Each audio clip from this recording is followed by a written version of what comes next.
তোমরা প্রত্যেকে সবাই ঠিকমতো টিফিন খাচ্ছ তো? কি হয়েছে বাবা, তুমি কান্না করছো? টিফিন খুলতে পারছি টিফিন খুলতে পারছো না? আচ্ছা দাও, আমি খুলে দিচ্ছি। দাও। সামান্য এই ব্যাপারের জন্য কেউ কান্না করে? এই তো খোলা হয়ে গেছে। নাও নাও, খেয়ে নাও। দিদি ভাই এটা খুলতে হ্যাঁ বলো। পারছি না। জলের বোতল খুলতে পারছো না? আচ্ছা দাও, আমি খুলে দিচ্ছি। এই নাও, সাবধানে খাবে। হ্যাঁ, আস্তে আস্তে। আমাকে খাইয়ে কাকে দাও। টিফিন খাইয়ে দিতে হবে? ও তোমাকে? হ্যাঁ। ঠিক আছে দাও, আমি খাইয়ে দিচ্ছি। আর খাবো না। টিফিন না খেলে তুমি বড় হবে কি করে? দাও আমাকে, দাও, আমি তোমাকে খাইয়ে দিচ্ছি। আমি খাবো না। নাও, হা করো। ভালো লাগছে না। খেতে হয় বাবা, টিফিন না খেলে তোমার গাড়িতে খিদে পাবে না।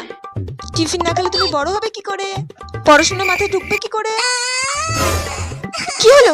কে কাঁদছে? কি হলো রিমি, তুমি কান্না করছো কেন? চুলে কি রাহুল তোমাকে চুল ধরে মেরেছে? উফ, তুমি কেন ওকে চুল ধরে মারতে গেলে? ও তোমার ফ্রেন্ড হয় না? বন্ধুকে কেউ মারে? দুজনে ভাব করে নাও, দুজনে ভাব করে নাও।